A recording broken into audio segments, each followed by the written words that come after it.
Okay guys, welcome back. As you've seen in the last video, we were working on the PT Cruiser and we had a little bit of surprise. So now we're gonna see if it's gonna be the end of the PT Cruiser. So let's get it up in the air and have a peek.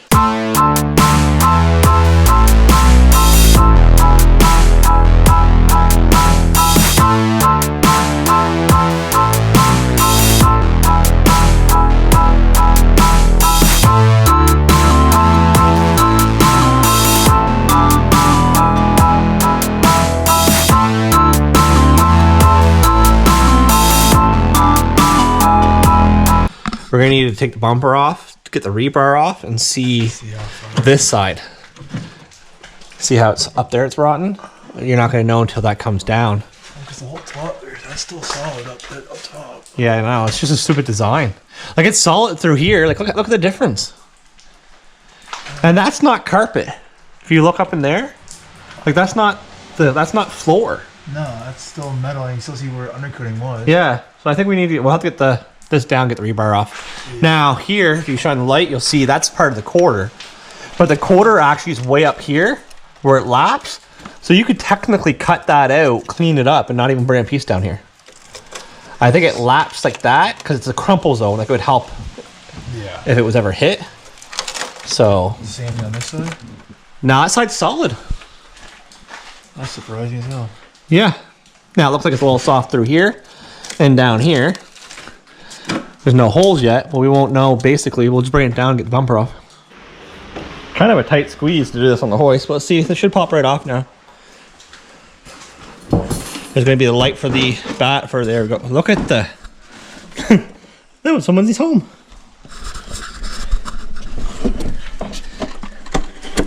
There we go.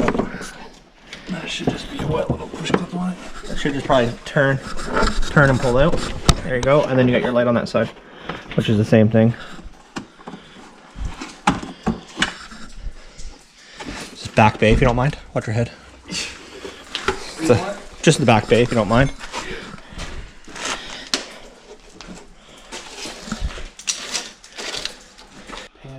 Okay, so we have the rear bar off. We had to torch it off because, as you see, the bolts were pretty rusty.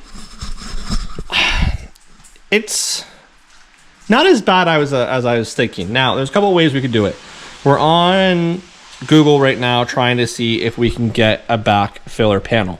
So let me get the camera. Let me get this light out of the way. Okay, so the filler panel is like a spot weld there, spot weld there. You see how it laps up and in? Technically, we could drill all this out, pull that off. To pull it off is one, and to try to save it probably wouldn't be an easy thing. But worst case scenario, I could literally cut this out straight across to here.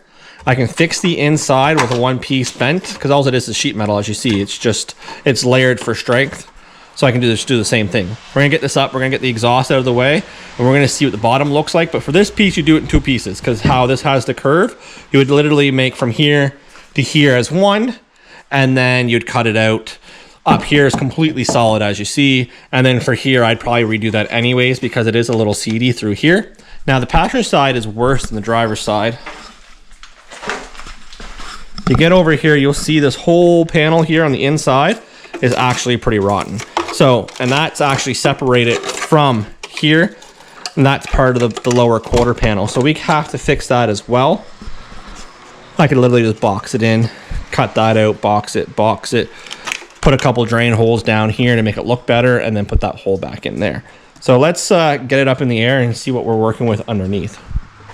Yeah, so all you'd have to do is literally go here. You can see how that's all just spot welded as well. So it's a big puzzle with spot welds. So if we could get another panel, which I have to check. Chris is checking right now as we speak. So let me get my light up here. What you would do would be the same thing. Drill out, drill out, drill out. That would drop down. You'd put this piece in and attach to that. If we can't, we can cut it. And instead of coming curved, you can come straight down, put a bend in it, and match it up there. And it should be pretty good. Now, the spare tire, we're going to get out of here anyways, because we're never going to put a spare tire in. Let's face it, we're running 18-inch rims on airbags. I don't want a spare tire there. So we'll can this whole setup. We'll drop this exhaust, which then will give us an idea of what we can see in here. And we're going to go from there. Okay, so Chris and I got that down. It looks worse than what I thought. Honestly, it's a PT Cruiser. I'm not trying to downgrade the car, but if this was someone coming to me, I'd probably suggest not fixing the car.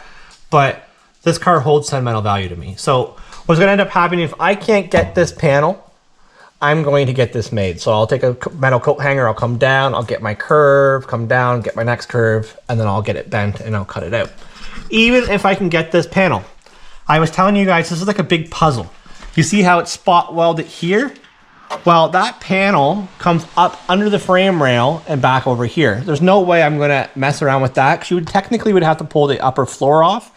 I wouldn't do that. So it's solid up here. So if I can get a panel, I'm gonna lap it. I'll come up as high as possible where it's as solid as possible and I'll cut it straight across. That way I get the factory bends. I'd probably come down and around and do it that way. Hopefully I can get a panel. If it's a couple $100, then you know, it's worth it in my eyes.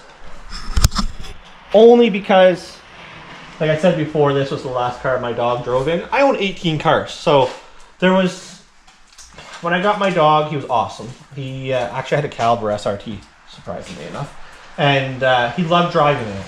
But then Nova Scotia, welcome to Nova Scotia, people don't know how to drive, and one time I slammed on the brakes, he hit the dash because someone pulled out in front of me, we avoided an accident. And he just started not liking the car because of stuff like that. So, and it wasn't I was driving fast, by all means, I never did that with my dog, but so for him, he got stressed out when he got into cars. When he was diagnosed with cancer, I didn't want to leave him alone, so the 2 weeks I had of him, I took him everywhere. So if I wanted to go to Canadian Tire, I went to a dog-friendly Canadian Tire. He got in, he was the happiest dog ever. He wasn't stressed out, he was happy to be beside me, and I kind of want to keep that. So this is kind of one of these vehicles that I don't want to sell. I plan on modifying it before anything happened to him. So the plans are still to modify it, but honestly, if nothing happened to him and I came across this as I was modifying it, I'd junk this car. I really would. I've junked less. I've junked better cars for less. I'm gonna be honest, but you know, if this was a 1957 Chevy, you'd fix it. Unfortunately, it's not. It's a 2005 PT Cruiser. So, but we're gonna fix it either way. We're gonna go online. We're gonna see what we can get for here. We're going to continue with the motor swap. We're going to get the big turbo put into it. We're going to get the motor put into it. So this is basically just an update of what we're doing here. So it does suck. It's going to add some more work, but you guys get to watch it. I already plan on doing the rockers, the fenders, painting underneath. So what's an extra 5 hours of rust repair? It saves the car. So, and with a car with 130,000 kilometers, 80,000 miles, you know, welcome to the East Coast of Canada.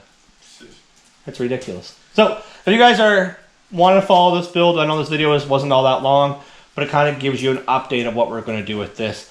I think what's going to end up happening is I'm going to swap the GT, so the 2.4 turbo in this, the wiring in this, get it done. I'm not going to big turbo it right away because I want to be able to drive it around the yard, get it in and out of the garage. The Civic's going to go in this base so we can finish the Civic up. So I'm going to put a stock motor back in my SRT with the S256 turbo. I'm going to leave my big turbo for later. I'm going to put the auto in it so we can do some races this year. It's still 500 horsepower. Might as well get it out, hurt some feelings. And then when it comes time to pull that, that's when I'll big turbo this. Because the big turbo kit, the bigger injectors, everything is all spare parts from my SRT. But it's been down for so long, it's not been running due to the built motor not being really built properly. So I think we're just going to toss it back together. It'll be an auto, big turbo, 500 horsepower. Go out, hurt some feelings. And when it comes time to upgrade that, I'll now swap everything to this one. So I think that's the best bet. So it gives us a little more content for both. Thanks a lot, guys. Have a good one, and I'll definitely catch you on the next.